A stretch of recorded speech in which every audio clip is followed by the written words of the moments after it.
Hey guys, so today I want to just talk about the Excite OSA device. Something I've had for just a little bit less than 8 months now, and I just hit the 200 sessions earlier this week. And I get a lot of questions about this device. It's obviously marketed as a sleep apnea device. Depending on where you get it, you'll see it at like for $1,600, but then there's a lot of places that sell it for cheaper. In the United States, it requires a script if you're going to order it. And then I found like places in Canada where it can be purchased without the script. So it really depends on who you're getting it. I know Dr. Zaghi at the Breathe Institute, if you're a client of his, I believe he sells it for $800-900. So you get the device, and then the device, because it's regulated through the medical industry, requires that you get a new mouthpiece every 90 days. So each mouthpiece has a license to it, and then it registers the minute you use it for the first time, and then it's got a 90-day stamp on it, just to ensure like the quality for sending the signal and ensuring that just everything's on the up and up long term. So oftentimes the mouthpiece will be sold for $50 or $75. So there's the ongoing cost of this, and then this is pretty much it. So even for myself, every morning it's like I literally have this little case. Everything sits in there. I literally oftentimes will just pull it out on my way to work. Little hack that I've realized is, it basically times out at 20 minutes for the day, and then you're good. So a lot of times I'll maybe turn it on for 10-15 minutes, pull it apart, swipe up so I close out of the app, and then I get a chance to use it later on in the day as well.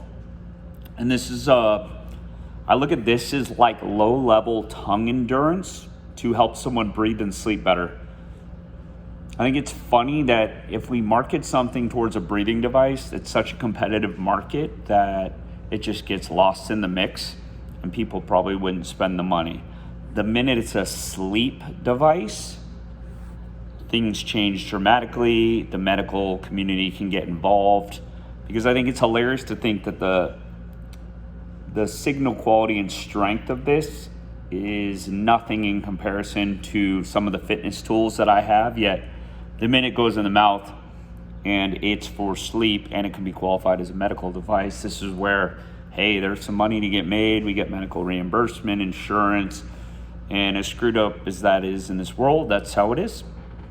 But what I want to talk about today is just, it's a great device. It literally requires zero effort. And for someone that has the money, especially for someone like myself, that I was a mouth breather my entire life up until about 1.5 years ago, I had a palate expansion. And then after that, I was able to do some myofunctional therapy. And it was really hard for someone that had low tongue tone, because I had mouth breath my entire life, wasn't breastfed, had asthma attacks at 2 months old. And so as a result, I never learned how, the mechanics weren't there. And then I had mild, basically posterior tongue tie, which limited my ability to get the back of the tongue up on the roof of the mouth.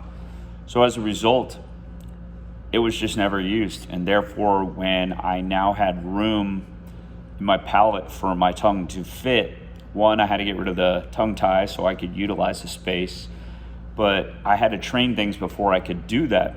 And, I was doing therapy every single day, simple tongue exercises, on my way to work, at nighttime, kind of once I got home, 10-20 minutes a day. And what this did was basically add another element to just low-level endurance of my tongue. The one thing I've learned is that the seal that we have on our tongue is going to enhance the ease in which we basically can breathe through our nose. And then it's also going to provide support and stability for the weight of the head to stay centrated over the shoulders from a postural standpoint. But those two things, coupled with the fact that my tongue needs to be strong enough and have the endurance to stay up on my palate when I'm sleeping, otherwise it falls in the back of my throat, is a reality for many people. And I believe the research on this said, I think use 6 days a week for the first 6 weeks And the amount of people that use this with mild apnea had a 50% reduction in apneas as well as snoring. So what's cool about this is that zero effort required, except for the fact you got to pay for it and put it in your mouth every single day. But from a breathing perspective, I think it was right around the second week. I remember I was like on my way home, a mile away from my house. I'm at a stoplight, and I could just feel the strength of my tongue up on my palate. So obviously, when it comes to breathing, it's something where we often, when we start to step things up, I think we noticeably feel a difference at some point, and then it becomes our new. So with this device, it was cool to see that I could literally feel the difference after using it. And for me especially, I remember this goes to like level 15. So when I started the device, I was like, yeah, I'd probably like go with like level 10. And I remember I put it level 10, I put it in my mouth. I was like, there is no way. I think I went back down to like level 4 to start. But it's interesting because it goes up to 15, and it's basically a great way for someone to get like those 10,000 steps a day for their tongue that we no longer get through chewing basically very dense foods that required that back in the day. As a result, as we get older, the quality of our oral posture starts to fall apart because we're not masticating like we were when we were younger, coupled with the fact that everything's just kind of aging.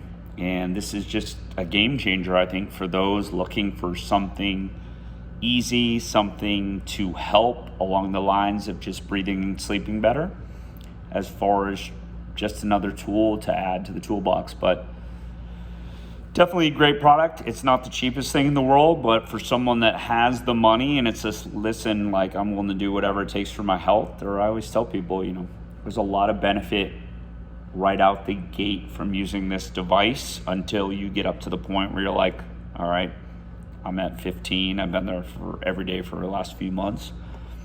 I always tell people you could utilize the health benefits and then turn around and sell it. Maybe you get half your money back, but it's kind of like you walk away with the health benefits as well. So just something to think about. If you guys have any questions, please reach out. My IG is Project Airway. Feel free to reach out. YouTube. But thanks again. Have a good weekend.